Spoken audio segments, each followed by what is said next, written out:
Everyone, welcome to the another video of Lanit Lipika. So hope आप सब safe होंगे। तो चलिए आज एक न्यू क्लास की शुरुआत करते हैं।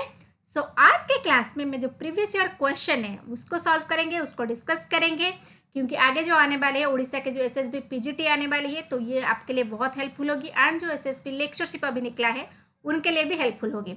एंड जो यूजीसी नेट एजुकेशन, जो भी स्टूडेंट्स एजुकेशन सब्जेक्ट से जुड़े हुए हो, कहीं ना कहीं आपके मतलब एग्जाम में वो एजुकेशन आता है तो उन सबके लिए बहुत इंपॉर्टेंट है। तो वीडियो को अच्छे से एंड तक देखिएगा बिना स्किप किए। एंड अगर अभी तक आपने इस चैनल को सब्सक्राइब नहीं किया है तो नीचे दिए गए रेड कलर की सब्सक्राइब बटन को अभी अभी क्लिक कीजिए। वीडियो को लाइक जरूर कीजिएगा, डेफिनेटली लाइक कीजिएगा। ओके, बिना लाइक कीजिए तो मत जाइएगा। ओके, एंड अपने जो फ्रेंड्स ग्रुप है उनके साथ शेयर कीजिए। वीडियो का जो सब्सक्रिप्शन करने के बाद उसका जो बेल आइकन का ऑल ऑप्शन है उससे डेफिनेटली क्लिक कीजिए। ओके, सो जल्दी से फटाफट सब्सक्राइब करके वीडियो को लाइक कर दीजिए। और एक इम्पोर्टेंट इन्फॉर्मेशन है, जो बच्चे जो स्टूडेंट्स आप लोग एसएसबी एजुकेशन है जिनको जो उड़ीसा में होने वाले हैं, या तो फिर यूजीसी नेट एजुकेशन या तो फिर बीएड कोर्स में एनरोल होना चाहते हो तो आप मुझे कांटेक्ट करना। मैं नीचे अपने व्हाट्सअप नंबर दे दूंगी, उसमें व्हाट्सअप करना। तो क्लासेस स्टार्ट करेंगे, कंसेप्ट पूरा क्लैरिटी करवाएंगे, previous year question, expected MCQs and जो मॉक टेस्ट है ये सारे करवाएंगे, अच्छे से तैयारी करवाएंगे। So be ready for that. And मेरा नंबर अगर आप डिस्क्रिप्शन में नहीं देख पा रहे हो तो मैं बोल रही हूँ, उसको भी सुन लो, 9348504004। सो इस नंबर पे मुझे कांटेक्ट कीजिए, डिस्क्रिप्शन पे भी मैं दे दूंगी नंबर। सो क्लास स्टार्ट करेंगे। सो जल्दी से जल्दी एनरोल हो जाइए क्योंकि टाइम बहुत कम है। ओके, सो चलिए स्टार्ट करते हैं। पहले आप क्या करोगे, खुद पे खुद थोड़ा आंसर देने की कोशिश करोगे, देन जब मैं बताऊंगी उसके बारे में हम डिस्कस करेंगे। ओके, तो आप जाके प्लेलिस्ट में भी मेरे सारे वीडियोस देख लेना जो आपको बहुत हेल्पफुल होगा आगे। अभी पीजीटी एग्जाम अभी बाकी है, बस 2 दिन ही बाकी है, 10 को है exam.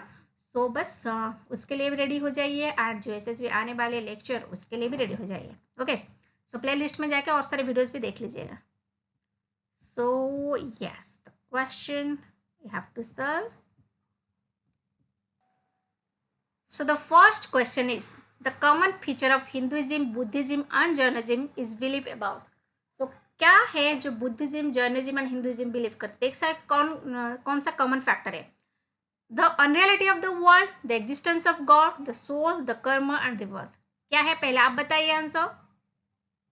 Yes, it's D, karma and rebirth. Okay, क्योंकि आपको पता है जैसे जो हिंदुइज्म आया था और बुद्धिज्म, जैनिज्म, बुद्धिज्म क्या था, हिंदुइज्म जो कास्ट सिस्टम था उस पे अपोज करके वो आया था।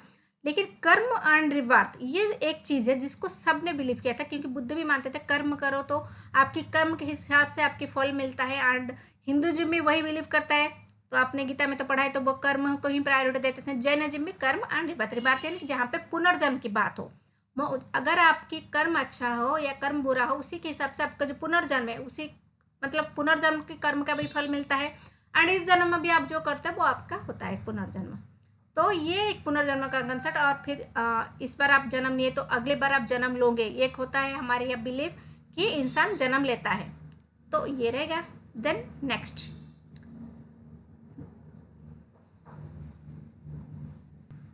On existential teacher emphasis. Existentialist teacher किस में एम्फासिस करते थे? Freedom, responsibility, subjective feeling, cooperative thing living. बताइए किसमें? तो जो एग्जिस्टेंशियलिस्ट है वो क्या बोलते थे? ह्यूमन एग्जिस्टेंस, उसमें ज़्यादा प्रायोरिटी देते थे। हर एक जो फिलोसॉफिकल थॉट है उसका एक कॉमन फैक्टर, जैसे प्रैग्मेटिज्म क्या बोलते थे, प्रायोरिटी किसको देते थे?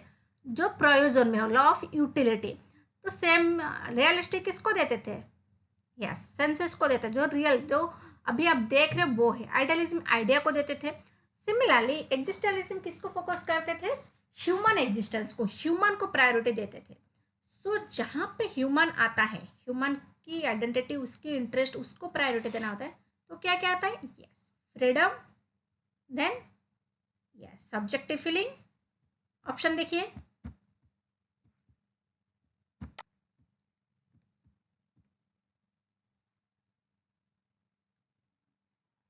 ओके क्या है? Freedom, responsibility, subjective feeling, cooperative living. बताइए कौन सा ऑप्शन होगा? I2I, I3, I2I3, I2I3 and IV। Yes, freedom होगा, डेफिनेटली होगा। रेस्पॉन्सिबिलिटी, यस, वो मानते थे कि आप अपनी प्रॉब्लम की खुद रेस्पॉन्सिबल हो, आप या तो फिर अपने सक्सेस के आप खुद रेस्पॉन्सिबल हो। तो ये आप बताते थे कि आप खुद की रेस्पॉन्सिबिलिटी लो, आपने जो माइजरी उन्होंने बताया था कि आपने जो प्रॉब्लम है उसको आप वेपन की तरह यूज करो एंड आप सक्सेस पाओगे। तो वो रेस्पॉन्सिबिलिटी की प्रायोरिटी देते थे, सब्जेक्टिव फीलिंग को भी देते थे, क्योंकि उनका मानना था कि every individual have different feelings. Okay, सब so answer is I 2I 3I। Okay, then question number 3, which of the following is not a characteristic of naturalistic inquiry? naturalistic जो है उसकी क्या कैरेक्टरिस्टिक नहीं है, नॉट। ओके, मल्टीपल रियलिटीज ये है, yes obviously है नेचुरलिस्टिक, तो ये मानते थे कि रियलिटी मल्टीपल है। Generalisation, human relation, value based research, क्या है क्या नहीं है, yes generalisation. Okay, naturalistic inquiry जहाँ पे हम क्या करते हैं, इंडक्टिव मेथड यूज करते हैं, यानी कि ऑब्जर्वेशन से हम जाते हैं थ्योरी। तो यहाँ पे जो जनरलाइजेशन होता है वो क्या होता है, बहुत कम होता है या तो फिर नहीं होता है, क्योंकि आप एक स्पेसिफिक इंडिविजुअल स्पेसिफिक चीज़ों पे करते हो, जो है जो उसकी जनरलाइजेशन जितना वो ऑब्जेक्टिव टाइप में होता है, तो इतना नहीं होता है किसमें, नेचुरलिस्टिक इंक्वायरी में। ओके, देन आप मुझे कमेंट सेक्शन में बताइए आपको अगर कोई दिक्कत हो रही है समझने में, या तो फिर ये कुछ भी अच्छा लग रहा है, कुछ भी बुरा लग रहा है, मुझे कमेंट सेक्शन में बताइए। कोई भी क्वेश्चन हो तो आप मुझे कमेंट सेक्शन में बताइए, एंड अगर आप क्लास ज्वाइन करना चाहते हो तो नीचे देखिए जो नंबर मैंने बोला है उसमें मुझे कॉन्टैक्ट कीजिए। ओके,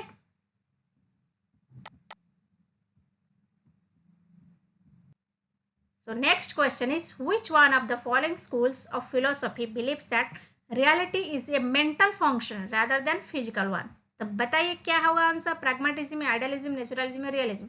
अभी मैंने डिस्कस किया जब मैंने एग्जिस्टेंशियलिज्म के बारे में बता रही थी। कौन सी फिलोसॉफिकल थॉट इसको बिलीव करती है, आइडिया को प्रायोरिटी देती है, yes it's a idealism. Okay, सही, चलिए next. Yes, next, books and formal schooling hinder the growth of the child, this is एनविच बाय। बुक एंड फॉर्मल स्कूलिंग जो जो मतलब चाइल्ड की ग्रोथ में वो बाधा सृष्टि करती है, ये किसने बोला है, नेचुरलिज्म, आइडियलिज्म, एग्जिस्टेंशियलिज्म या प्रैग्मेटिज्म? यस, ये नेचुरलिज्म, क्योंकि नेचुरलिज्म जो होते वो बिलीव करते थे क्या, ओपन मतलब फ्रीडम में बिलीव करते थे। वो बोलते थे ज़्यादातर वो मतलब कि बच्चों को एक चीज़ों में बांध के ना रखो, उनको ओपन छोड़ो, उनके अपने टैलेंट के हिसाब से वो हो जाए, क्योंकि उनको वो एनवायरमेंट आप दो, बाकी उनमें वो टैलेंट है। तो बुक और फॉर्मल स्कूलिंग जहाँ पे क्या होता है ना, बच्चे बंध जाते हैं, एक certain type of syllabus, certain type of curriculum रहता है, उसी में ही बच्चे मतलब बंध जाते हैं। तो उनका माना था बच्चों को ओपन होने दो, उनको अपना थॉट अपने आइडिया आने दो। Okay, then the next is, nature is the guide to the nurture is the essence of pragmatism, idealism, naturalism, बताइए। Yes, it's a naturalism. Okay, यहाँ पे नेचर को प्रायोरिटी दिया जाए। Which school of philosophy emphasizes the separate subject like home science for girl? बताइए किसने बताया था होम साइंस फॉर गर्ल होनी चाहिए? Yes, it's all about pragmatism. Okay, तो प्रैग्मेटिज्म ने बताया था कि होम साइंस फॉर गर्ल होने चाहिए, क्योंकि ये जो प्रोविजन में आती है, प्रैग्मेटिज्म क्या बिलीव करते हैं, जो चीज़ हमारे प्रोविजन में है तो उनको लगा कि होम साइंस फॉर गर्ल करेंगे तो वो आगे जाके उनकी रियल लाइफ में काम आएगी। ओके, जो फाइनल आंसर किया आया था, वहाँ पे दो ऑप्शन दिया था राइट आंसर, एक तो प्रैग्मेटिज्म एंड दूसरा नेचुरलिज्म। ओके, ये दो ऑप्शन उसमें आंसर देते हैं, आप में उनमें से कोई भी क्लिक करोगे तो चलेगा। Okay, then go to the next question, what is the essence of education according to pragmatism? Pragmatism के हिसाब से क्या है essence? Essence of education is reason and intuition, essence of education is growth, essence of education is knowledge and skill, essence of education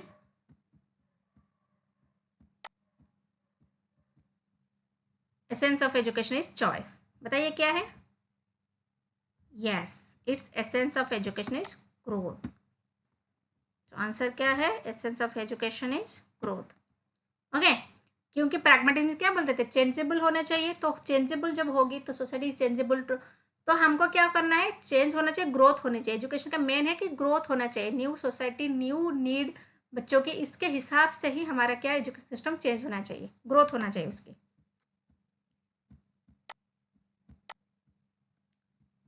then बताइए, realism believes in matter, spirit, soul, nature.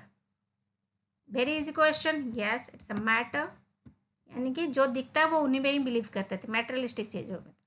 Spirit तो idealism believe करते थे, nature तो naturalism believe करते थे। Okay, so philosophy and education are the two side of the same coin. The essence is the, किसने, Rousseau, John Dewey, Kant and Socrates. Yes, it's Rousseau. Okay, John Dewey ने बताया था philosophy is the dynamic side of education, लेकिन इन्होंने बताया था philosophy and education are the two sides of the same coin. Okay, next, who wrote education should be man making and society making. किसने, गांधी जी ने, औरोबिंदो जी ने, टैगोर ने एंड रोज ने। Yes, यहाँ पे विवेकानंद नहीं है ऑप्शन में, तो ये कंट्रोवर्सी था, लेकिन यहाँ पे जो आंसर दिया गया है गांधी जी, यानी कि गांधी जी भी man making and society making के बारे में बोल रहे थे। ओके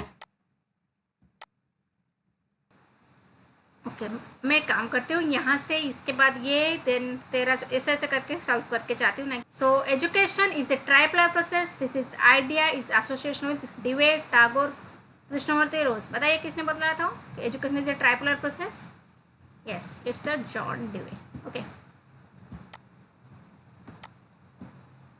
सो जॉन डिवे से रिलेटेड एमसीक्यू मैंने कर दिया है एंड उससे रिलेटेड कंसेप्ट भी मैंने किया है।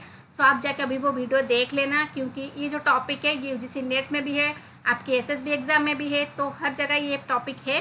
सो आप जाके वो टॉपिक देख लेना, जहाँ पे एक तो वीडियो में मैंने कंसेप्ट पूरा समझा है डिवे के बारे में, उनका एजुकेशनल थॉट क्या है, दूसरे एक वीडियो में मैंने उससे रिलेटेड एमसीक्यू सॉल्व किया है, वो देख लेना। यहाँ पे गांधी जी से रिलेटेड भी मैंने वीडियोज़ बनाए हैं, जहाँ पे उनका एजुकेशनल थॉट देन उनके रिलेटेड एमसीक्यू बहुत सारे सॉल्व किए हैं, औरोबिंदो, टैगोर, इनसे रिलेटेड भी एमसीक्यू सॉल्व किया है, एंड जो हमारे आइडियलिज्म, प्रैग्मेटिज्म, इससे रिलेटेड एंड एग्जिस्टेंशलिज्म, इन सबसे रिलेटेड मैंने ऑलरेडी वीडियो बना लिया है। तो इसलिए मैं बोलती हूँ आप जाके प्लेलिस्ट में बहुत सारे वीडियो एक बार देख लीजिएगा, क्योंकि आपके एग्जाम के लिए बहुत हेल्पफुल होगा। ओके, ठीक है। द नेक्स्ट इज,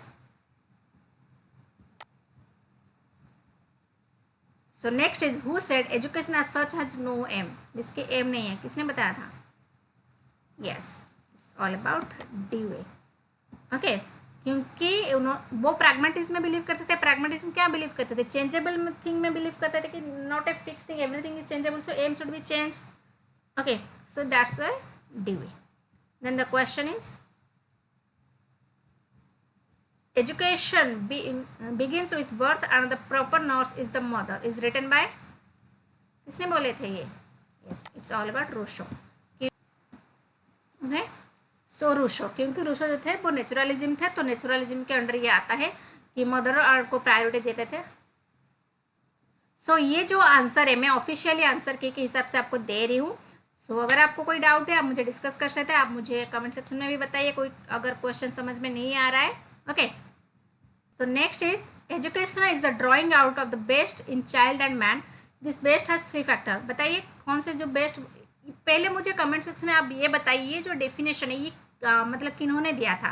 ओके, तो यहाँ पे जो बताया गया है जो बेस्ट 3 थिंग्स क्या है? Mental, physical, intellect, spiritual, motor and intellectual, school, college, university, body, mind and spirit. क्या है बताइए? Yes, its body, mind and spirit. Okay, then the next question is, universe is consisting of 2 reality, conscious and matter, who has given। तो किसने बताया था? conscious and matter 2 factor के बारे में बताया था। yes, it's all about Sankhya. Okay, जहाँ पे पुरुष एंड प्रकृति। तो आप मुझे बताइए कौन सा पुरुष कौन से, कॉन्शियस या मैटर, एंड प्रकृति कौन से, मैटर या कौन से? ये मुझे कमेंट सेक्शन में चाहिए। ओके, सो सांख्य से रिलेटेड भी वीडियोस है ऑलरेडी, तो आप जाके उनसे रिलेटेड एमसीक्यू, कंसेप्ट बहुत सारे वीडियो आप जाके देख लेना। सो जो कंसेप्ट मतलब एमसीक्यू है उसी के साथ मैंने आपको कंसेप्ट भी समझा है, तो अच्छे से समझ जाइएगा, क्योंकि संख्या एक बहुत इंपॉर्टेंट टॉपिक है, आपको पता है इससे रिलेटेड बहुत बार क्वेश्चन आता है। So be ready for that. हर एक टॉपिक को प्रिपेयर होके जाना, एक तो ओवरऑल प्रिपेयर होना जो मतलब प्रीवियस क्वेश्चन एमसीक्यू बहुत सारे सॉल्व करना, उसके बाद टॉपिक वाइज भी एमसीक्यू आपको देख के जाना होता है, क्योंकि कंसेप्ट के साथ साथ बहुत बार क्वेश्चन भी रिपीट होते हैं। क्वेश्चन आपको प्रैक्टिस करना बहुत इंपॉर्टेंट होता है। Okay, then the next is individualism is the belief of which school of philosophy? Buddhism, Jainism, Vedanta, Sankhya. बताइए इंडिविजुअलिज्म को कौन बिलीव करते थे? Yes, it's Jainism. Okay, So next question is axiology for aims of education, epistemology for method of, and metaphysics. तो ये metaphysics किस में believe करता है? Objective, curricular, evaluation and syllabus. Yes yes, it's objective, क्योंकि final answer की जो आया था उसमें ऑब्जेक्टिव आंसर आया था. ओके, सो अगर एक्सियोलॉजी एम्स पे बिलीव करती है, एपिस्टेमोलॉजी मेथड पे काम करती है, तो मेटाफिजिक्स किस में काम करती है? ऑब्जेक्टिव पे. ओके, सो ये इसमें बहुत सारे वीडियोस अगर आपने देखे होंगे, लेकिन बहुत जगह ये ऑफिशियल आंसर के से आंसर नहीं दिया है, तो आप बहुत कन्फ्यूजन होते हैं, क्योंकि एक वीडियो बता रहा है ये आंसर है, दूसरा वीडियो बता रहा है ये आंसर है. तो आपको ऑफिशियल आंसर के हिसाब से जाना है, क्योंकि अगर आप नेक्स्ट टाइम एक क्वेश्चन आता है तो बहुत लोग तो वही चूज करेंगे ना जो उन्होंने बताया था फाइनल है. तो इसलिए हमेशा ऑफिशियल आंसर की में जाइए.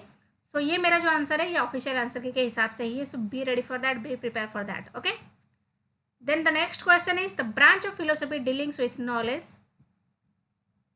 तो जो हमारे जो ब्रांच ऑफ फिलोसफी है जो नॉलेज पर डील करते हैं वो कौन सी है? जैसे यहाँ पे बताया एक्सियोलॉजी, मेटाफिजिक्स, एपिस्टेमोलॉजी. सो आप मुझे बताइए इनमें से कौन सा है जो नॉलेज को मतलब डीलिंग करता है? Yes, it's epistemology. So axiology किस पे करता है? वैल्यू पे. एपिस्टेमोलॉजी किस पे करता है? नॉलेज पे. एंड जो मेटाफिजिक्स किस पे करता है? रियलिटी में. Okay, the next question is analysis of the sociological process involved in the educational institution could be known as. yes, sociological process involved in the educational institution क्या है? yes, it's sociology of education. okay,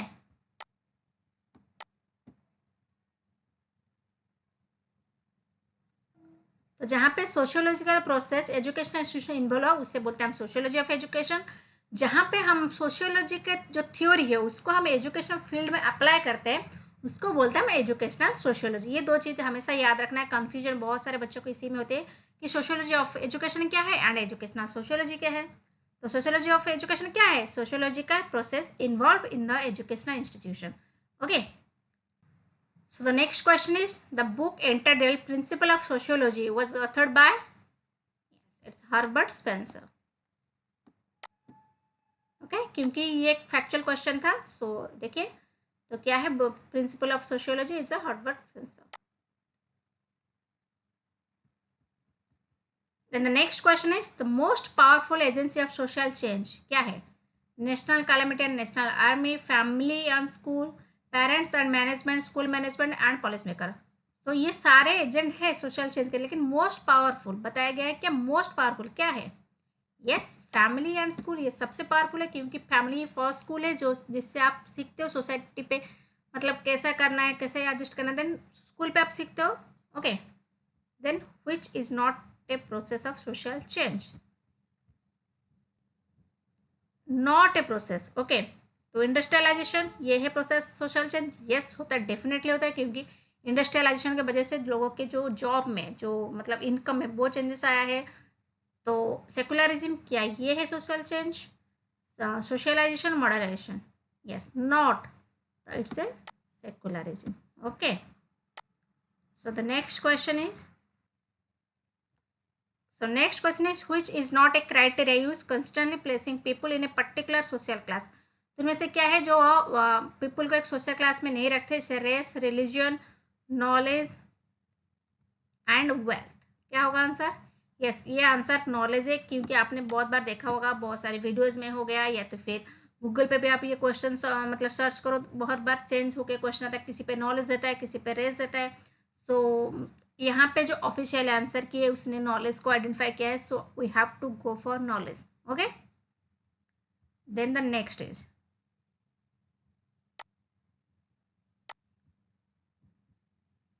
the most suitable aim of education in sociological perspective. Sociological perspective से क्या सबसे suitable aim है? Moral development, social change, social stratification, socialisation. Okay, जब most देता है ना तब क्या होता है? कन्फ्यूजन होता है, क्योंकि ये सारे आंसर होते हैं. हमको चूज करना है जो सबसे ज़्यादा है. ओके, सो सबसे ज़्यादा क्या है? सोशलाइजेशन. सोसाइटी के जो हमारा सोशियोलॉजिकल पर्सपेक्टिव क्या है एजुकेशन का? सोशलाइज करना. ओके, ये सबसे इम्पोर्टेंट है. बाकी the next, so the next question is the modernization of education could be achieved through. तो किस जो हमारे एजुकेशन में मॉडर्नाइजेशन है ये किसके थ्रू अचीव हो सकता है? Vocationalization of education system, change in current scientific and technological development in curricula, या तो फिर change in curriculum frequently as far as possible, और improving the physical structure of the school. Yes, obviously nowadays अगर आपको education में modernisation करना है तो साइंटिफिक और टेक्नोलॉजी चीज़ों को चेंज करना है, कि इस दो चीज़ों को आपको एक्सेप्ट करना होता है।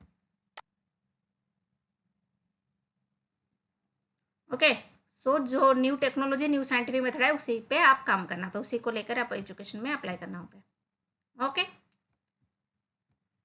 then the next question is, what is the horizontal mobility associated with?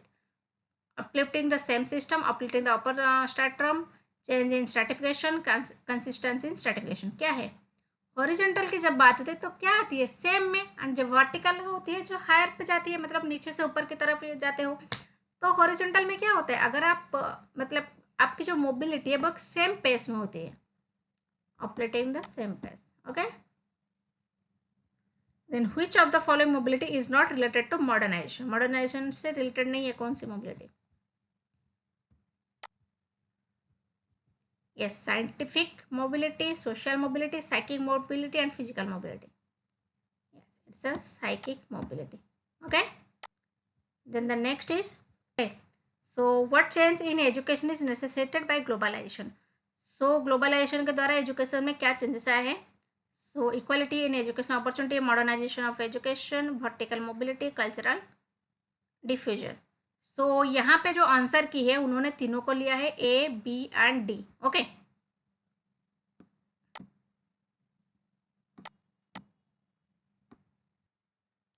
so the next question is, social stratification refers to classification of people in different category, hierarchical classification of people in different category, then assignment people in equal group, dividing people in terms of habit। तो यहाँ क्या पूछा है? Social stratification.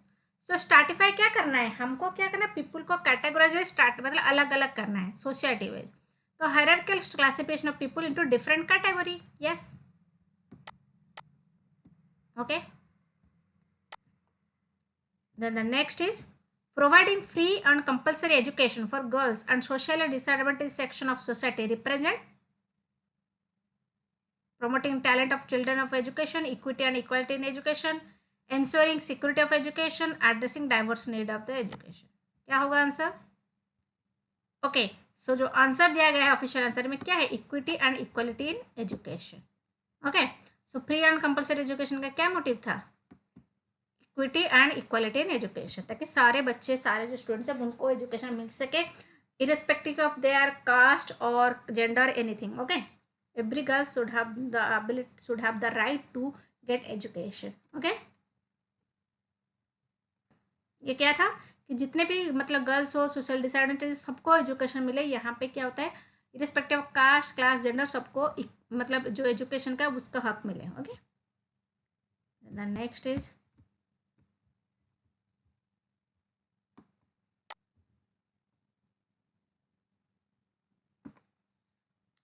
global citizenship education is an approach to overcome the challenge towards global peace and sustainability, change in value, attitude and behavior, creative innovation and commitment, diversity, solidarity and sense of humanity।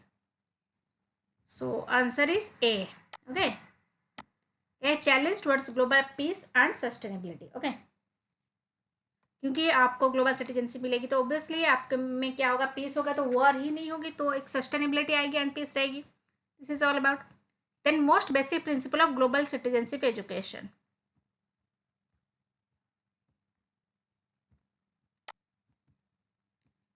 engage in critical reflection, develop relationship with cultural different group, develop empathy, demonstrate a respect to other। बताइए कौन सा होगा answer? yes, it's a develop relationship with culturally different group। okay, most basic principle of global citizenship। then 35, so next question is sustainable development goal for जो SDG education गोल क्या है, तो total कितने हैं गोल? टोटल एसडीडी के कितने गोल है? 17 गोल है। इन सारे गोल को आप याद रख लेना, क्वेश्चन बहुत बार आता है कि कौन सा गोल में क्या है। सो आपको याद रख लेना, जो एजुकेशन है वो हमारे गोल 4 में आता है। तो क्या बोलते हैं वो?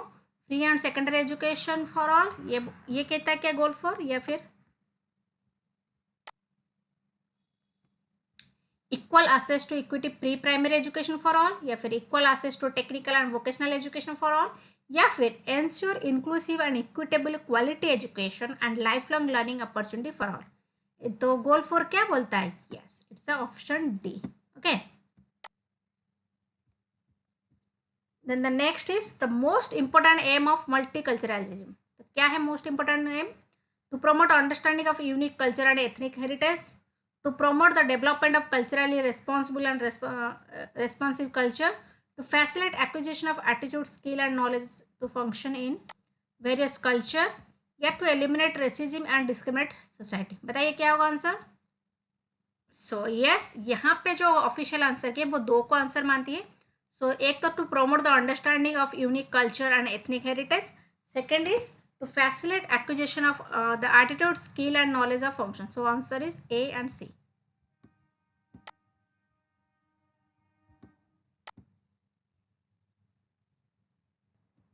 So the next question is, multilingual person is one who can communicate in more than one language, actively speaking and writing in one language, listening, reading and perceiving in one language, engage in multilingual learning.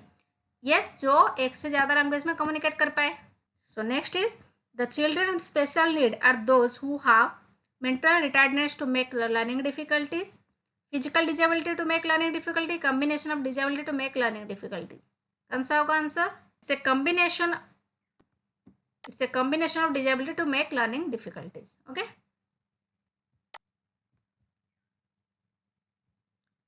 then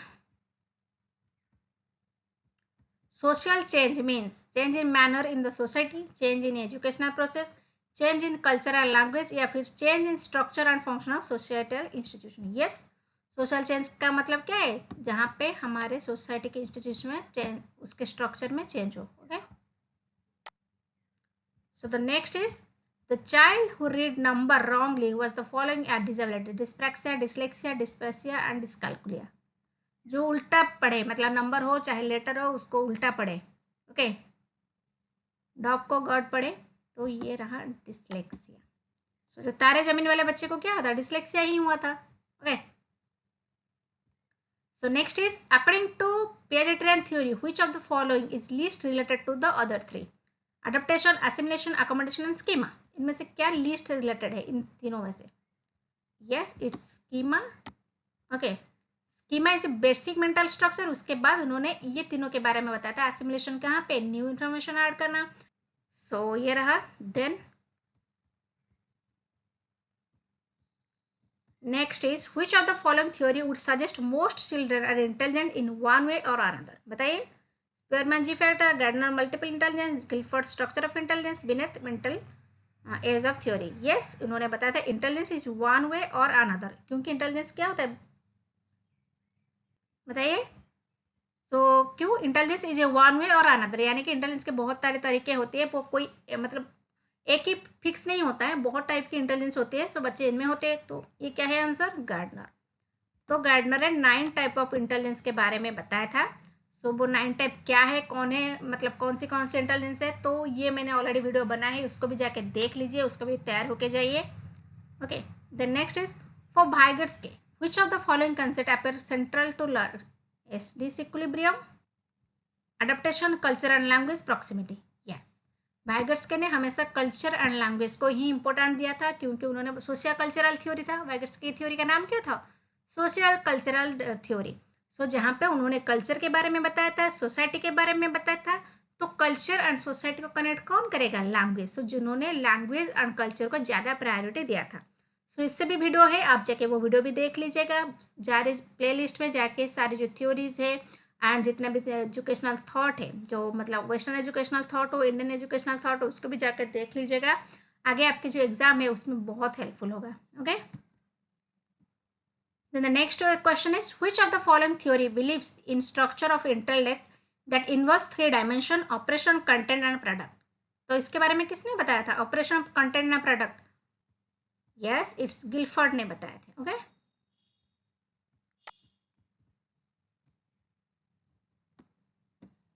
Guilford. Then the next is, if the intelligence test truly measure intelligence, it could be the said to be interim test validity reliability, test reliability, predictive reliability या construct validity? Yes, it's a construct validity. Construct validity में क्या होता है, जिस चीज़ के लिए वो construct किया गया है अगर वो चीज़ कर रही है that comes under construct validity. Okay, so next हम क्लास में कभी लेंगे types of reliability, types of validity के बारे में हम क्लास लेंगे। सो ये रहा, तो यहाँ पे क्या होता है कि इंटेलिजेंस के लिए ही बनाया गया था एंड वो इंटेलिजेंस से टेस्ट करे तो वो construct validity. So next is according to constructivist approach to teaching learning process, teacher act as constructivist approach क्या है, जहाँ पे students can construct their own knowledge through the help of their previous knowledge. okay, so यहाँ पे जो होता है जो टीचर क्या करते हैं, transmitter of knowledge, model of for student to emulate और नेगोशिएटर और facilitator and collaborator. Yes, answer should be D. Okay, facilitator and collaborator. तो जहाँ पे जो टीचर के क्या काम था, जो फैसिलिटेट करे स्टूडेंट को एंड एक कोलैबोरेशन दे, क्योंकि स्टूडेंट खुद पे खुद नॉलेज क्रिएट करेगा, लेकिन उनको क्या करना है, सिर्फ फैसिलिटेट का, उनको नहीं कि नॉलेज पुट करना है उनके दिमाग में, नहीं. ओके, उनको वो सिचुएशन क्रिएट करना है. Then constructivist approach is outcome of behaviouristic psychology, social psychology, cognitive psychology या cognitive and social psychology. Yes, cognitive and social psychology दोनों को मिला के कंस्ट्रक्टिविस्ट का मतलब शुरुआत हुई है. Okay, instinctive theory of motivation propounded by, इसको कितने बोले था? यस, इज फैक्चुअल क्वेश्चन है, it's William McDougall. Okay, instinctive theory. Then 49, which of the following technique helps to develop creativity in student? तो क्रिएटिविटी कौन से technique से हम क्रिएटिविटी डेवलप कर सकते हैं? Group work, brainstorming, question answer session and collaborative learning. बताइए. Yes, it's a brainstorming, क्योंकि आप बच्चे को बहुत मतलब सिचुएशन दोगे, वो क्वेश्चन पुट करके तो वो अपने आप सोचेगा. ब्रेनस्टॉर्मिंग का मतलब क्या है, वो डाइवर्सिटी में सोचेगा कि इसकी सॉल्यूशन क्या, अपने ब्रेन पे वो अपना आइडिया लगाएगा, तो ऑब्वियसली इससे क्या होगा, क्रिएटिविटी डेवलप होगा. Okay. Okay, so the last question of this class is, when learning is one situation influence learning in another situation, there is evidence in learning, learning helplessness, learning to learn, transfer of learning. क्या है? Yes, it's a transfer of learning. जो एक आपने पढ़ा है, आपका जो previous knowledge है, आपका जो प्रीवियस नॉलेज है, वो आपकी जब दूसरे आप कोई चीज़ सीखते हो तो वो आपको अगर हेल्प करते हैं, वो क्या होता है, transfer of learning. Then transfer of learning के टाइप भी कितना होता है, positive transfer, negative transfer, zero transfer, ये आपको भी जानना होता है. सो पॉजिटिव में क्या होता है, जब पहले आप जो चीज़ें जाने हो वो अगर आप जब न्यू चीज़ जान रहे हो, न्यू थिंग्स जान रहे हो, उसमें अगर वो हेल्प कर रही है तो वो होता है पॉजिटिव ट्रांसफर. नेगेटिव क्या होता है, अगर आपका जो प्रीवियस नॉलेज है वो हिंडर या प्रॉब्लम क्रिएट कर रही है आपको न्यू चीज़ सीखने में, आप नई चीज़ को एक्सेप्ट ही नहीं कर रहे हो, अरे नहीं मैंने तो ये पढ़ा था तो यही होगा, ये कैसे होगा, तब नई चीज़ को एक्सेप्ट क्यों नहीं कर रहे हो, जस्ट बिकॉज आपका जो प्रीवियस नॉलेज है वो आपको ये न्यू थिंग एक्सेप्ट नहीं करने दे रही है, तो वहाँ पे क्या कर रही है, वो प्रॉब्लम कर रही है, that means it's negative transfer. Zero transfer, जहाँ पे कोई भी रिलेशन ना हो, यानी कि आपने जो सीखा है पहले और अभी जो कर रहे हो उसमें कोई भी तालमेल नहीं है, आपका वो प्रीवियस नॉलेज किसी काम की नहीं आ रही है अभी के लिए, जो न्यू आप सीख रहे हो, that time zero transfer. Okay, समझ में आया? सो आज था 50 क्वेश्चन, नेक्स्ट क्लास में हम नेक्स्ट 50 क्वेश्चन सॉल्व करेंगे. सो होप आपको अच्छा लगा होगा, तो वीडियो को डेफिनेटली लाइक कीजिएगा, चैनल को सब्सक्राइब कीजिएगा, फ्रेंड्स ग्रुप में शेयर कीजिएगा. एंड एक बात जो मैंने बोला है, अगर आप क्लास में एनरोल होना चाहते हो, जैसे SSB एजुकेशन या तो फिर UGC नेट एजुकेशन या तो फिर BEd कोर्स में जो आपकी जो सिलेबस है, तो इसमें अगर एनरोल होना चाहते हो तो मेरा जो नंबर है वो मैं डिस्क्रिप्शन बॉक्स में दे दूंगी, या तो फिर अभी आप लिख लीजिए 9348504004. This is my number. So आप मुझे कांटेक्ट कीजिए, तो हम लोग क्लासेस लेंगे, कंसेप्ट क्लियर करेंगे, प्रीवियस ईयर क्वेश्चन सॉल्व करेंगे, MCQ सॉल्व करेंगे एंड बहुत सारी चीज़ें हम प्रैक्टिस करेंगे. सो ये आपको हेल्प करेगा अपने एग्जाम को क्रैक करने में. सो कांटेक्ट कीजिए मुझे क्लास के लिए एंड सारे वीडियो को अच्छे से एंड तक देखिए, प्लेलिस्ट में जाके वीडियो को देख लीजिए. सो ऑल द बेस्ट, मिलते हैं नेक्स्ट क्लास में, तब तक लाइक शेयर एंड सब्सक्राइब.